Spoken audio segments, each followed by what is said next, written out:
Hi everyone, मेरा नाम doctor Surabhi है और आज हम एक बहुत ही इम्पॉर्टेंट टॉपिक पे बात करने वाले हैं। जो टॉपिक है कि आप किस तरीके से अपनी होम रेमेडीज़ से अपनी इम्यूनिटी को आप बूस्ट कर सकते हैं। सबसे पहले हमें ये जानना ज़रूरी है कि हमें अपनी इम्यूनिटी को बूस्ट करने के लिए क्या कारण है, कि कैसे हम अपनी इम्यूनिटी को बूस्ट करें और किन सिंपल चीज़ों के थ्रू हम अपने घर में ही, आपके किचन में जो चीज़ें अवेलेबल हैं उसके थ्रू ही हम अपनी इम्यूनिटी को बूस्ट करें। तो सबसे पहले ये जानते हैं इम्यूनिटी क्या है। हम सबको पता है कि किसी भी डिजीज़ के लिए, किसी भी पैथोजन, चाहे वो फंगल हो, बैक्टीरियल हो या किसी भी तरीके का पैथोजन अगर आपकी बॉडी में एंटर करता है तो उससे लड़ने के लिए हमारी बॉडी के कुछ मैकेनिज्म्स हैं। तो उस मैकेनिज्म किस तरीके से काम करते हैं और वो बहुत अच्छी तरीके से उस पैथोजन से लड़ पाएँ, तो इसको हम इम्यूनिटी कहते हैं, हमारा इम्यून सिस्टम कहते हैं। सबसे पहले स्किन, ये फर्स्ट बैरियर है जो कि पैथोजन को, किसी भी वायरल इन्फेक्शन को, किसी भी बैक्टीरियल फंगल इन्फेक्शन को हमारी बॉडी में एंटर करने से रोकता है। तो सबसे पहली चीज़, ये सबसे इम्पॉर्टेंट है कि आपकी स्किन हेल्थ अच्छी हो। फिर दूसरा जो बैरियर है दैट इज़ म्यूकस मेम्ब्रेन। अगर आप देखेंगे हमारी बॉडी में, हमारे गैस्ट्रोइंटेस्टिनल ट्रैक्ट में म्यूकस मेम्ब्रेन होता है और जहाँ पे म्यूकस सेक्रीट होता है, तो हमें ऐसे कंपोनेंट्स की ज़रूरत है कि म्यूकस प्रॉपर रहे। अगर म्यूकस प्रॉपर रहेगा, एक एसिडिक एनवायरनमेंट जनरेट होगा तो पैथोजेंस वहाँ पे हमारी बॉडी में इन्वेड नहीं कर पाएंगे। ये छोटी छोटी चीज़ें मैं यहाँ पे डिस्कस कर रही हूँ क्योंकि जब हम ये देखेंगे कि कैसे आप अपने किचन के फूड आइटम से, अपने नॉर्मल फूड से थोड़ा सा उसको ट्वीक करके और आप अपनी इम्यूनिटी को कैसे बूस्ट कर सकते हो, तो हमें यहाँ पे थोड़ा सा उसके पीछे जो प्रोसीजर है वो यहाँ पे समझ आएगा। तो म्यूकस मेम्ब्रेन आपकी हेल्दी होनी चाहिए। जो म्यूकस सेक्रीट होता है वो अगेन एक लाइन ऑफ डिफेंस है पैथोजेंस के खिलाफ। तो वो वहाँ पे उसका जो एनवायरनमेंट है वो स्किन फ्रेंडली या बॉडी के फ्रेंडली होना चाहिए, पर जो भी पैथोजन वहाँ पे एंटर करते हैं उसके लिए वो फ्रेंडली नहीं होना चाहिए। तो दूसरा ये। तीसरा, हमारे बॉडी के कुछ सेल्स होते हैं जैसे WBC हैं। ये सेल्स हमें हमारे इम्यून सिस्टम को स्ट्रेंथन करते हैं और अगेन हमें इम्यूनिटी प्रोवाइड करते हैं। तो अलग अलग तरीके की इम्यूनिटी होती है, एक्टिव इम्यूनिटी, पैसिव इम्यूनिटी। कुछ चीज़ें ऐसी होती है कि लर्नड प्रोसेस होता है। एक बार, जैसे अभी हमने कोविड की बात करी, तो एक बार अगर आपकी बॉडी उससे इन्फेक्ट हो जाती है तो अगली बार बॉडी उस तरीके के इन्फेक्शन को पहचानती है और बहुत इफेक्टिवली उसको कंट्रोल करती है। तो ये अलग अलग तरीके की इम्यूनिटी हो सकती है। अब जो नेक्स्ट टॉपिक बहुत इंपॉर्टेंट है वो ये है कि किस तरीके से ये सारे सेल्स वर्क करते हैं। हमने WBC के बारे में बात किया। अगेन यहाँ पे गट माइक्रोबायोम, कुछ हमारे हेल्दी बैक्टीरियाज हैं, हेल्दी जो सेल्स होते हैं वो हमारी बॉडी के ऊपर रहते हैं और वो हमारी इम्यूनिटी को बढ़ाते हैं। इसीलिए हम बोलते हैं कि हमारा शरीर अकेला नहीं है, इसके ऊपर बहुत सारे ऐसे बैक्टीरियाज हैं, बहुत सारे ऐसे दूसरी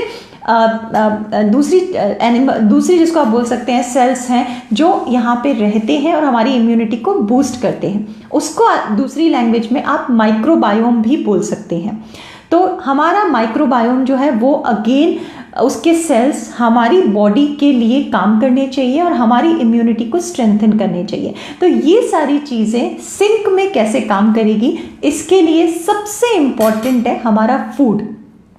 कई बार आपने देखा होगा कि मार्केट में बहुत सारे सप्लीमेंट्स अवेलेबल हैं, तो सप्लीमेंट से ज़्यादा इफेक्टिवली आपका फूड यहाँ पे काम करता है। जब हम सेल्स की बात करते हैं तो ये जो WBC है या गट माइक्रोबायोम है, ये किस तरीके से वर्क करेगा। इसका पहला तरीका ये होता है कि ये एक तरीके से एसिड प्रोड्यूस करते हैं। एसिड प्रोड्यूस करते हैं तो ये बाहर आने वाले जो पैथोजेंस हैं उसको हमारी बॉडी में पनपने नहीं देते। कुछ एंजाइम्स की मदद से ये उनको पनपने नहीं देते। खाने की स्कैर्सिटी होती है। अगर ये हेल्दी बैक्टीरियाज या हेल्दी माइक्रोबायोम अगर फूड को ले रहे हैं तो ये पैथोजेंस जो कि डिजीज कॉजिंग बैक्टीरिया हो सकते हैं उनको ये पनपने नहीं देते। तो ऐसे बहुत सारे मैकेनिज्म हैं जिसके थ्रू ये काम करते हैं। अब हम ये जानते हैं कि ये जो हमारे बारे में अच्छा सोच रहे हैं और हमारी इम्यूनिटी को स्ट्रेंथन कर रहे हैं, तो इन सब चीज़ों को हम कैसे हमारी इम्यूनिटी को हम बिल्ड कर सकते हैं और इन सारे सेल्स को हम कैसे स्ट्रेंथन कर सकते हैं। तो सबसे पहली चीज़ जो कि सबसे ज़्यादा इम्पॉर्टेंट है वो ये है आपकी डाइट। आपकी डाइट एक वेल बैलेंस्ड मील होनी चाहिए। जब हम इम्यूनिटी की बात करते हैं तो ऐसा कोई सप्लीमेंट नहीं है जिसको खाने से आपकी इम्यूनिटी यहाँ पे स्ट्रेंथन हो जाएगी या 10 दिन में स्ट्रेंथन हो जाएगी। ये एक लंबा प्रोसीजर है जिसमें आपकी बैलेंस डाइट काम आती है। बैलेंस डाइट के साथ साथ आप अपनी लाइफस्टाइल को किस तरीके से लेते हैं, जैसे कि स्लीप प्रॉपर है कि नहीं है। बहुत सी रिसर्च ये भी शो करती है कि जब आपकी नींद पूरी नहीं होती है, आपका स्लीपिंग साइकिल पैटर्न नहीं है, तो बॉडी में स्ट्रेस हार्मोन बढ़ते हैं। जहाँ बॉडी में स्ट्रेस हार्मोन बढ़ेंगे वहाँ पे आपकी इम्यूनिटी लो होगी। तो बहुत ज़रूरी है, डाइट को हम डिटेल में डिस्कस करेंगे, होम रेमेडीज़ के बारे में हम बात करेंगे, पर स्लीपिंग साइकिल आप कितने रिलैक्स हैं और आप कितनी ज़्यादा स्ट्रेस में हैं। अगेन यहाँ पे भी वही कंसेप्ट आता है, अगर आप बहुत ज़्यादा स्ट्रेस में होते हैं तो अगेन स्ट्रेस हार्मोन्स की वजह से आपकी इम्यूनिटी लो होती है। अगर आप बहुत ज़्यादा टेंशन लेते हैं तो फूड से भी आपके खाने का एब्जॉर्प्शन प्रॉपर नहीं होता। तो ये भी बहुत ज़रूरी है कि नींद पूरी हो और साथ में आप जो स्ट्रेस मैनेजमेंट की जो स्ट्रेटजीज़ हैं उसको आप अपनाएं। एक्सरसाइज हो, अगर आप एक्सरसाइज करते हैं, चाहे वो वॉकिंग हो, योगा हो, तो आपकी बॉडी का टेम्परेचर थोड़ा सा बढ़ता है। BMR बेसल मेटाबॉलिक रेट आपकी बढ़ती है। अगर आपकी बॉडी का टेम्परेचर थोड़ा सा बढ़ेगा तो पैथोजेंस को हमारी बॉडी में बढ़ने के लिए या बॉडी में मल्टीप्लाई करने के लिए वो एक पर्टिकुलर एनवायरनमेंट नहीं मिलता। अगर उनको एक पर्टिकुलर फेवरेबल एनवायरनमेंट नहीं मिलेगा तो पैथोजन उस तरीके से हमारी बॉडी को इफेक्ट नहीं कर सकते। इसीलिए बोलते हैं कि एक प्रॉपर एक्सरसाइज करना बहुत ज़्यादा ज़रूरी है, जिससे कि हीट प्रोडक्शन की प्रोसीजर के थ्रू बैक्टीरिया हमारी बॉडी में रह नहीं पाते लंबे टाइम तक और वो बॉडी को उस तरीके से सिम्टम्स नहीं दे पाते या इन्फेक्ट नहीं कर पाते। तो ये कुछ दूसरे तरीके हैं जिनका हमें ध्यान रखना है। अब हम बात करते हैं डाइट की। डाइट आपकी न्यूट्रिशियस हो, जो हमने डिस्कस किया कि ऐसा कोई सिंगल स्ट्रैटेजी या ऐसा कोई सिंगल न्यूट्रिएंट नहीं होता जो कि हमारी इम्यूनिटी को एकदम से बूस्ट कर देगा। तो बहुत सारे फैक्टर्स मिलके आपकी इम्यूनिटी को बूस्ट करते हैं। सबसे पहले तो हम उन चीज़ों की बात करते हैं जिसका इंटेक आपको नहीं करना चाहिए। साइंटिफिकली बहुत सारे रिसर्च पेपर्स हैं जिसमें ये सामने आया है कि अगर आप इन चीज़ों का इंटेक करते हैं एक्सेसिव मात्रा में या ये चीज़ें हैबिट फॉर्मिंग होती हैं तो कहीं आगे जाके आपकी इम्यूनिटी नेगेटिवली इफेक्ट होती है। तो सबसे पहले तो अगर आप बहुत ज़्यादा इंटेक करते हैं टी एंड कॉफ़ी का, बहुत ज़रूरी है कि इन सब चीज़ों को आप पोर्शन कंट्रोल के साथ आप इसका इंटेक करें, क्योंकि जब आप पोर्शन कंट्रोल के साथ इन चीज़ों को इंटेक करते हो तो ये आपके लिए बेनिफिशियल होती हैं। बट जब इनका पोर्शन आप कंट्रोल नहीं करते और एक्सेसिव इंटेक करते हैं तो ये न्यूट्रिएंट एब्जॉर्प्शन में आपकी बॉडी को न्यूट्रिएंट एब्जॉर्प्शन नहीं करने देती। तो बहुत ज़रूरी है कि टी एंड कॉफ़ी रिस्ट्रिक्टेड हो। अल्कोहल एंड स्मोकिंग अगर आप करते हैं तो ये भी आपकी इम्यूनिटी को कम करता है over the period of time. अगर आप स्मोकिंग की बात करते हैं तो अगेन यहाँ पे एसेंशियल न्यूट्रिएंट्स एब्जॉर्ब नहीं होते आपकी बॉडी के अंदर, तो उसकी वजह से भी आपकी इम्यूनिटी कम होती है। अगर आपका स्लीपिंग पैटर्न सही नहीं है तो इसके बारे में हमने बात करी कि ये आपको सही करना चाहिए। तो ये तो वो चीज़ें हैं जो हमें नहीं करनी चाहिए। अब हम बात करते हैं कि हमारे फूड में हमें किस तरीके से हम इम्यूनिटी बूस्टिंग चीज़ों को हम ऐड कर सकते हैं। सबसे पहले तो जो हम सप्लीमेंट्स लेते रहते हैं और बिना लैब टेस्ट के या बिना किसी न्यूट्रिशनिस्ट या डॉक्टर की राय के बिना, तो उस केस में क्या होता है कि अगर आप किसी चीज़ का लंबे टाइम तक सप्लीमेंट्स ले रहे हो तो बॉडी में वो चीज़ ज़्यादा भी हो सकती है जिसको हम हाइपरविटामिनोसिस भी कहते हैं। तो वो भी एक उसका साइड इफ़ेक्ट है। अगर हम बात करते हैं सप्लीमेंट्स की तो यूएस के अंदर 70% अगर आपको लिवर के अंदर चेंजेस नज़र आते हैं, अनफेवरेबल चेंजेस, तो उसका कारण है सप्लीमेंट्स। तो सबसे पहली चीज़ तो आप कोशिश करें कि आप डाइट पे कंसंट्रेट करें जितना ज़्यादा हो सकता है। और ये जो सप्लीमेंट्स हैं उनका यूज़ तभी करें जब सबसे पहली चीज़ तो जब आप लैब टेस्ट करवाते हो उसके अंदर कोई डेफिशिएंसी आती है या आपको कोई डॉक्टर रिकमेंड करता है। इसके अलावा हमें सप्लीमेंट्स का ओवर यूज़ कभी भी नहीं करना चाहिए। अब हम बात करते हैं हमारी डाइट की। तो मेरे हिसाब से मैं यहाँ पे कुछ चीज़ें डिस्कस करूँगी जो कि बहुत ज़्यादा एसेंशियल है और कई बार हमें उसके बारे में पता नहीं होता, तो हमारी इम्यूनिटी वहाँ पे कॉम्प्रोमाइज़ होती है। तो सबसे पहली चीज़ है मिनरल्स एंड वाइटामिन्स। ये मैं आप सारी चीज़ों को एक साथ बोल रही हूँ, मिनरल्स एंड वाइटामिन्स, और उसके बाद हम इंडिविजुअली डिस्कस करेंगे कि कौन से जो आपके वाइटामिन है वो सबसे ज़्यादा ज़रूरी है और आप उसको किस फॉर्म में ले सकते हो। अगर हम मिनरल एंड वाइटामिन की बात करते हैं तो मैंने इसके पहले भी आपसे बोला कि एसिडिक एनवायरनमेंट होना चाहिए। एक तरीके से जो हमारे माइक्रोबायोम है और साथ में WBC है वो एसिड को सिक्रीट करके जो पैथोजेंस है उस पर काम करते हैं। तो यहाँ बट नेचुरल बात है, अगर एसिड एनवायरनमेंट होना चाहिए तो विटामिन सी बहुत इंपॉर्टेंट रोल प्ले करता है। ये जो हमारा एक विटामिन है, इवन रिसर्च में भी सामने आया है कि अगर आपको कोई भी रेस्पिरेटरी इन्फेक्शन है तो ये रिकवरी की, हीलिंग की रेट को बढ़ा देता है। तो बहुत इंपॉर्टेंट है कि ये विटामिन सी होना चाहिए। बट हम क्या करते हैं, बहुत जल्दी सिंथेटिक विटामिन सी ले लेते हैं। तो यहाँ पे इस चीज़ का हमें ध्यान रखना है, सिंथेटिक विटामिन सी से ज़्यादा पोटेंट हमारा वो विटामिन सी होता है जिसको आप डाइट के थ्रू लेते हो। विटामिन सी अगर हम बात करते हैं तो सिट्रस फ्रूट्स जो होते हैं उसके अंदर होते हैं, बहुत सारे वेजिटेबल्स के अंदर, फ्रूट्स के अंदर भी विटामिन सी पाया जाता है। Green leafy vegetable, bell peppers, broccoli एक बहुत अच्छा सोर्स है विटामिन सी का। कोशिश करें कि रॉ फूड का आप इंटेक करें, क्योंकि vitamin C and vitamin A इनका एब्जॉर्प्शन बेस्ट तब होता है जब आप इसको रॉ या हल्का सा पका के आप इन चीज़ों का इस्तेमाल करें। तो विटामिन सी एक ऐसी चीज़ है जो कि हमारी इम्यूनिटी के लिए बहुत ज़्यादा इंपॉर्टेंट है। इसका मैं आपको एक सिंपल तरीका बताती हूँ। आप अपने घर में चटनी बना के रख सकते हो। चटनी बच्चों को भी बहुत पसंद आती है, एंड जब आप किसी भी चीज़ को इस तरीके से प्रोसेस करते हैं, उसको आप एक फाइन पेस्ट बनाते हो तो वो आपकी बॉडी में बहुत अच्छी तरीके से एब्जॉर्ब होती है। तो फाइन पेस्ट बनाने के लिए अगर हम इस तरीके से एक चटनी बनाएं जो कि हमारी विटामिन सी, विटामिन ए में रिच हो और साथ में आपकी बॉडी में दूसरे न्यूट्रिएंट का एब्जॉर्प्शन भी बढ़ा दे, तो वो और भी बेहतर हो जाएगा। तो इसके लिए मोरिंगा आपने सुना होगा, सहजन।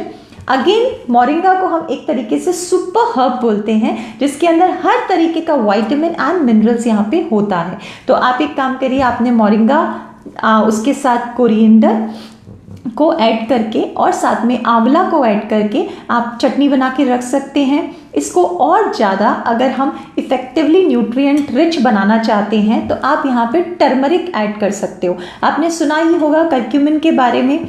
टर्मरिक एक बहुत ही पोटेंट एंटी इन्फ्लेमेटरी एजेंट होता है और साथ में आपकी बॉडी की इम्यूनिटी को भी बिल्ड करता है। बट टर्मरिक के साथ हमेशा आप एक चीज़ का ध्यान रखें कि काली मिर्च का इंटेक करिए, क्योंकि काली मिर्च के कारण जो एंटीऑक्सीडेंट होते हैं उसका एब्जॉर्प्शन बेटर होता है। तो ये सबसे अच्छा तरीका रहता है कि आप इस तरीके की चटनी बना के घर में रख सकते हो, जिसको कि आप थोड़ी मात्रा में हर मील के साथ आप भी खा सकते हो और बच्चों को भी दे सकते हो और इसका एब्जॉर्प्शन बेटर होता है। अगर हम इस तरीके से अगर हम इसको बना के रखेंगे तो न्यूट्रिएंट एब्जॉर्प्शन भी बेटर होगा और साथ में ये हमारी इम्यूनिटी को भी बूस्ट करेगी। Vitamin A and vitamin C का बहुत अच्छा सोर्स रहता है।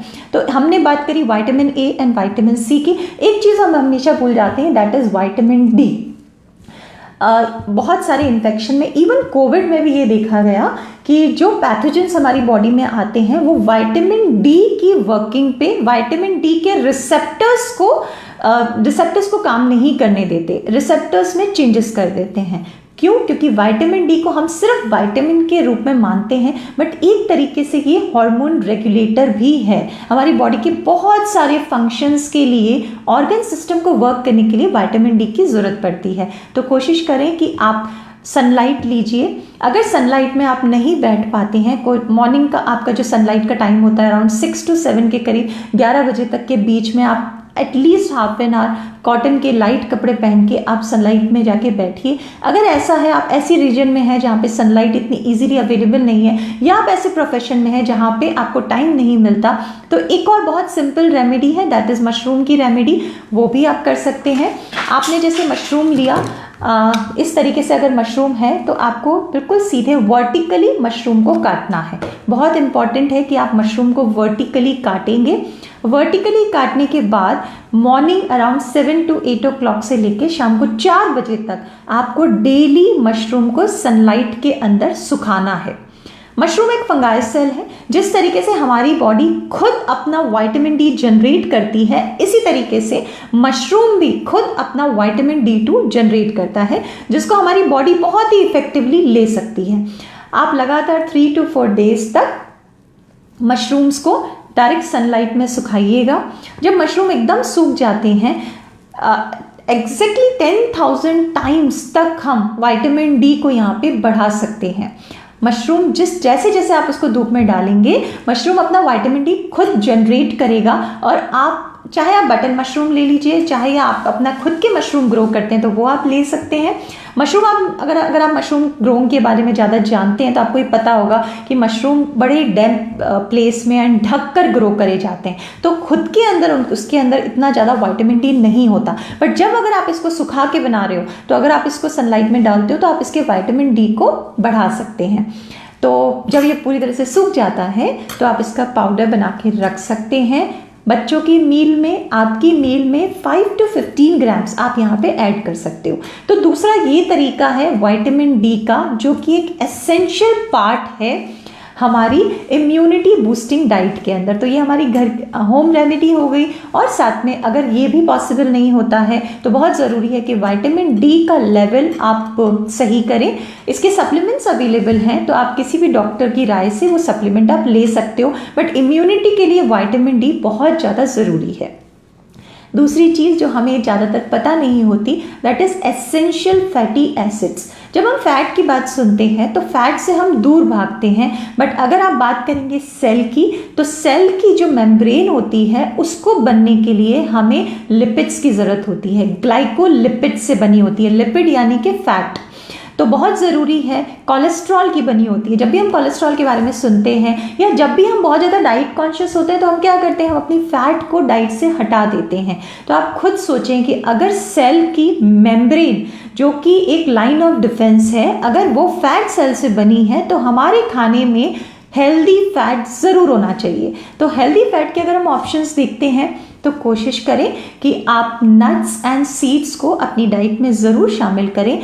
अगर आप एग लेते हैं तो उसका भी आप इंटेक करिए। नॉन वेज सोर्सेस में आप चिकन का इंटेक कर सकते हैं। बट सबसे इम्पॉर्टेंट यहाँ पे है सीड्स एंड नट्स। अब जब हम सीड्स एंड नट्स की बात करते हैं तो ज़्यादातर हम क्या करते हैं, हम उसको रोस्ट करके खा लेते हैं। बट कोशिश करिए, अगर पॉसिबल है तो आप सीड्स एंड नट्स को हमेशा सोक करके खाइए। उसका रीज़न ये होता है कि इसके अंदर एक कंपोनेंट्स होता है that is anti nutrient, phytate. Phytate क्या करता है, आपके जितना भी न्यूट्रिशन है, मिनरल्स हैं, विटामिन्स हैं, उसको प्रॉपर तरीके से हमारी बॉडी को एब्जॉर्ब नहीं होने देता। तो अगर हम नेचुरल प्रोसेसिंग करेंगे, नेचुरल प्रोसेसिंग क्या हो सकती है, आपने नट्स एंड सीड्स को पानी में भिगोया, स्प्राउटिंग करी, तो जैसे जैसे आपने उसको पानी में भिगोते हैं तो आपके फाइटेट का कंटेंट यहाँ पे कम होता है। जैसे ही फाइटेट का कंटेंट यहाँ पे कम होगा, वैसे ही न्यूट्रिशन वैल्यू आपके उस फूड आइटम की बढ़ जाएगी। तो ये बहुत ज़रूरी है।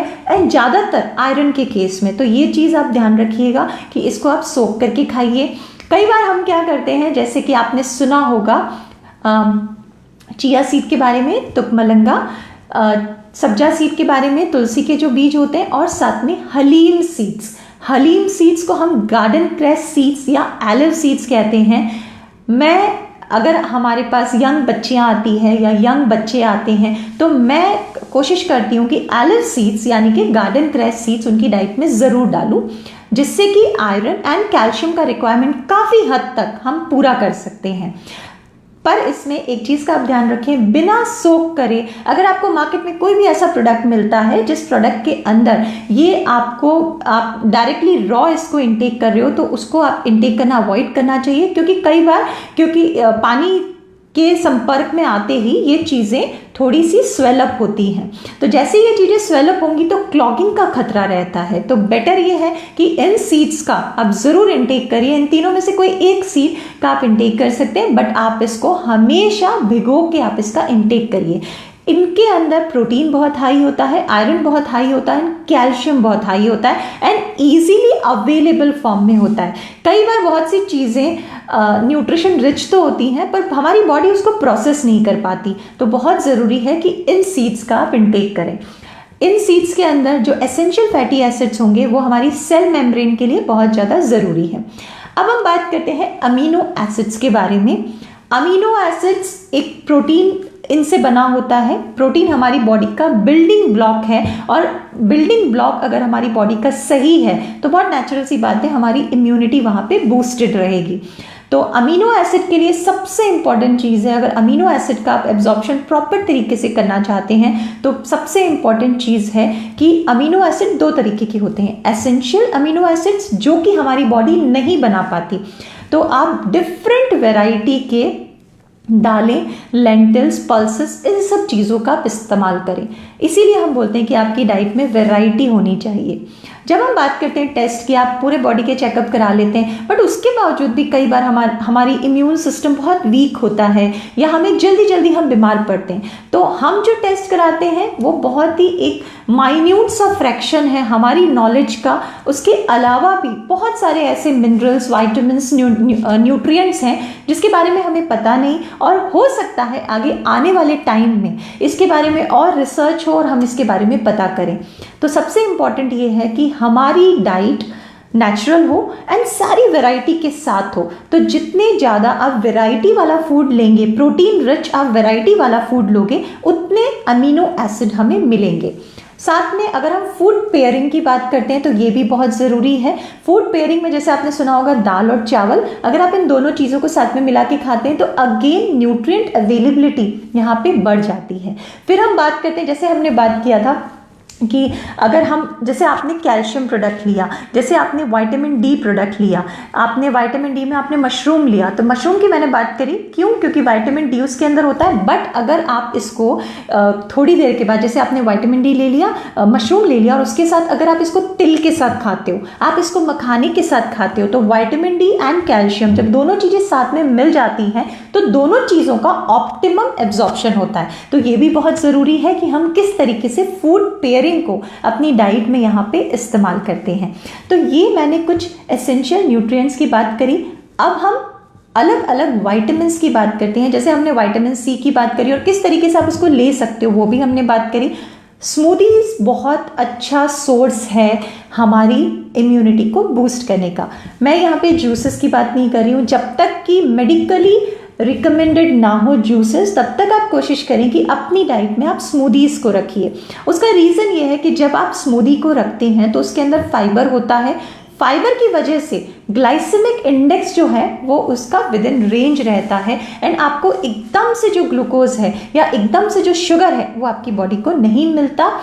तो फाइबर का इंटेक यहाँ पे बहुत ज़्यादा ज़रूरी है। इसके बाद हम बात करेंगे प्रीबायोटिक एंड प्रोबायोटिक की। तो प्रोबायोटिक जो बैक्टीरिया है जिसके माइक्रोबायोम के बारे में हम बात कर रहे हैं, उनके खाने के लिए भी फाइबर बहुत ज़्यादा ज़रूरी है, जिसको हम प्रीबायोटिक कहते हैं। तो यहाँ पे कोशिश करें कि स्मूदीज हम ले सकते हैं। कई बार क्या होता है कि बच्चे चीज़ों का इंटेक नहीं करते, तो जब आप उसको स्मूदी बना देते हैं तो बच्चों का जो एक स्टेप होता है चबाने का, वो वहाँ पे कम हो जाता है। तो चबाने का स्टेप जहाँ पे कम हुआ, अगर वो स्मूदी फॉर्म में है तो वो बॉडी के लिए अगेन ईजीली एब्जॉर्बल फॉर्म में आ जाएगी। तो जब हम बात करते हैं मिनरल्स एंड वाइटामिन्स की बहुत ज़्यादा एसेंशियल कौन से मिनरल्स एंड वाइटामिन्स हैं, तो विटामिन ए अगेन एक ऐसा विटामिन है जो बहुत ज़्यादा ज़रूरी है आपकी हेल्थ के लिए, आपकी इम्यूनिटी के लिए। कुछ फंक्शंस को निभाने के लिए ये एक मीडिएटर का काम करता है। आपकी सेल की ग्रोथ के लिए ये एक मीडिएटर का काम करता है। इवन आपकी स्किन के लिए, आपकी स्किन को इंटैक्ट रहने के लिए विटामिन ए बहुत ज़्यादा ज़रूरी है। तो जब हम विटामिन ए की बात करेंगे तो विटामिन ए के सोर्सेज में मैंगो, जब सीज़न आता है तो मैंगो ज़रूर खाइए। पपाया, इसके अंदर जो विटामिन ए अवेलेबल होता है वो आपको बहुत अच्छी तरीके से आपकी बॉडी यहाँ पे उसको एब्जॉर्ब करती है। बीटा कैरोटीन एक तरीके का प्रीकर्सर है विटामिन ए का।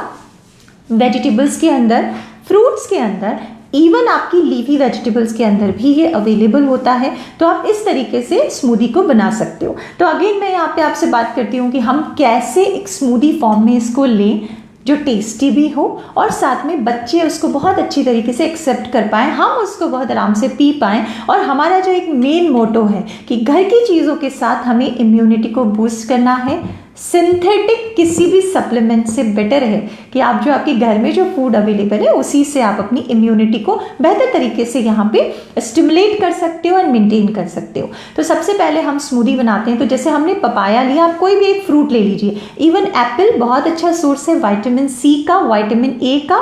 तो आपने एक एप्पल लिया, एप्पल ले सकते हैं आप, कोई और फ्रूट ले सकते हैं, आप पपाया ले सकते हो, अगेन विटामिन ए का। तो लाइक आपने एक फ्रूट लिया, फिर उसके अंदर आप चाहें तो इसके अंदर इसके ग्लाइसेमिक इंडेक्स को लो करने के लिए आप एक वेजिटेबल को यहाँ पे ऐड कर सकते हो। तो वेजिटेबल में आप खीरा ले सकते हो, आप ककड़ी ले सकते हो, आप यहाँ पे लौकी ले सकते हो जिसको हम दूधी भी बोलते हैं। तो बल्क भी बनेगा, फाइबर भी बनेगा, प्रीबायोटिक रिच ये यहाँ पे ड्रिंक हो जाएगी।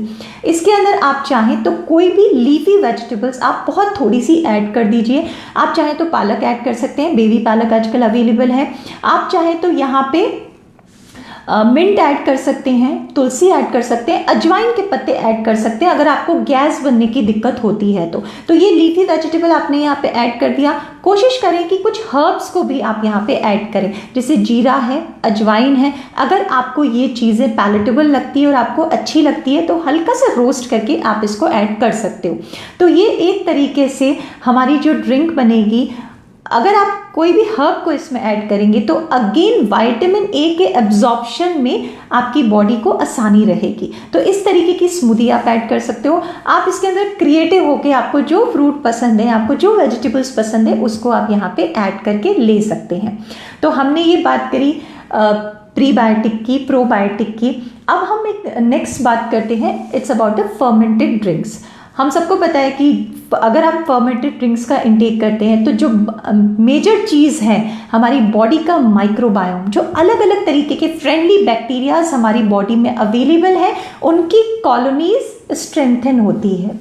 तो हमें इन जो फ्रेंडली बैक्टीरियाज है इनका ध्यान रखना होता है। तो इनका ध्यान रखने के लिए बहुत सारे ऐसे फर्मेंटेड ड्रिंक्स हैं, फर्मेंटेड चीज़ें हैं, जैसे सॉरग्रॉट्स हैं। अगर आप घर पे उसको बनाते हो तो उसको बना सकते हैं। एक्सेलेंट सोर्स ऑफ प्रोबायोटिक है। उसके बाद कांजी हम सबके घरों में बनती है, कांजी का इंटेक कर सकते हो आप। कर्ड का, योगर्ट का इंटेक कर सकते हो। तो ये कुछ ऐसी चीज़ें, कंबूचा टी होती है, आप इन सब चीज़ों का इंटेक कर सकते हो। तो ये सब चीज़ें एक तरीके से प्रोबायोटिक हैं और वो आपकी इम्यूनिटी के लिए सबसे ज़्यादा one of the things that are necessary वो हैं। बहुत सारी रिसर्च हो रही है इसके ऊपर एंड रिसर्च भी यही कहती है कि हो सकता है आगे आने वाले टाइम पे ये जो बैक्टीरियल कॉलोनीज़ है वो हमें इस तरीके से हेल्प करे कि हम आगे आने वाली डिजीज़ेस को भी प्रिडिक्ट कर सकते हैं। तो गट माइक्रोबायोम जो है, हमारे स्टमक में ज़्यादा बैक्टीरिया होते हैं, जो वो कॉलोनीज़ इस तरीके की होती हैं जो विटामिन B12 को भी प्रोड्यूस करती हैं, जो कि अगेन हमारी इम्यूनिटी का एक बहुत इम्पॉर्टेंट पार्ट है। साथ में अगर हम बात करते हैं हर्ब्स के बारे में, आपको बहुत सारी चीज़ें, बहुत सारे सप्लीमेंट्स, अलग अलग सप्लीमेंट्स मार्केट में मिलेंगे, बट वही सप्लीमेंट से बेहतर जो असर है वो आपके किचन के अंदर जो हर्ब्स होती हैं, सिंपल अगर हम बात करें अजवाइन, तुलसी, जीरा, काली मिर्च, करक्यूमिन जिसको हम हल्दी भी कहते हैं, तो ये सारी चीज़ें हमारी इम्यूनिटी को बूस्ट करती हैं। इसका किस तरीके से बूस्ट करते हैं? इनकी एंटी इन्फ्लेमेटरी प्रॉपर्टी होती है। अगर कोई भी हमारी बॉडी का जो चेंज है वो कब होगा? जब बॉडी में इन्फ्लेमेशन होता है। तो ये सारी चीज़ें आपकी बॉडी के इन्फ्लेमेशन को कम करती हैं। अगर इन्फ्लेमेशन कम होगा तो आपकी बॉडी की इम्यूनिटी यहाँ पे बूस्ट होगी। तो आज के लिए इम्यूनिटी के बारे में इतना ही। अगर आपके कोई क्वेश्चन है तो आप यहाँ पे पोस्ट कर सकते हैं।